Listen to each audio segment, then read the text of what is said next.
Hello viewers, இது நான் உங்கள் சூர்யா. நீங்கள் பார்த்துட்டு இருக்கிறது நம்ம லைஃப் டைரிஸ்.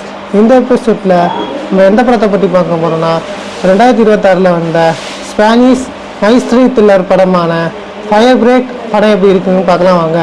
இந்த ஒரு சிம்பிள் ஸ்டோரி தான். அதாவது படத்தோட ஸ்டார்டிங்லேயே ஒரு காட்டில் ஃபயர் ஆகுது. அந்த ஃபயர் வந்து முழுசாக வந்துக்கிட்டு இருக்கு, கொஞ்சம் கொஞ்சமாக பற்றிக்கிட்டு வருது.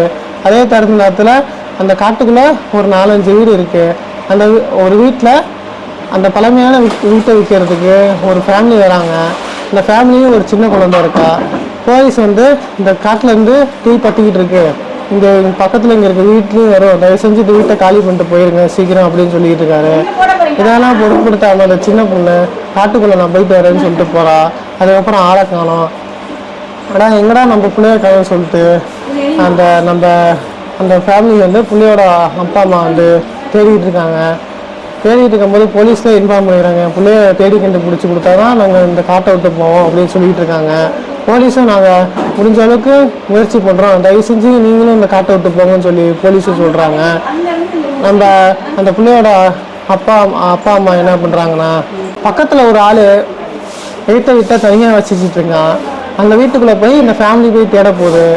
அந்த வீடு பார்க்கறதுக்கும் பயங்கரமாகவும் அமானுஷமாகவும் இருக்குது. அதனாலேயே அவன் மேலே அவங்களுக்கு சந்தேகம் வருது.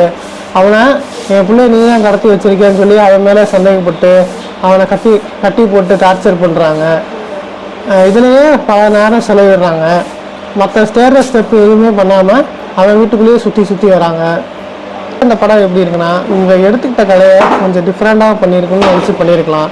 ஆனால் அந்த ஒரே வீட்டை தேடிக்கிட்டு அவனையே ஒரு இதாக வச்சுக்கிட்டு அது ஒரு பெரிய சஸ்பென்ஸ் மாதிரி எனக்கு தோணலை. படம் பார்க்குற உங்களுக்கும் தோணுன்னு நினைக்கிறேன்.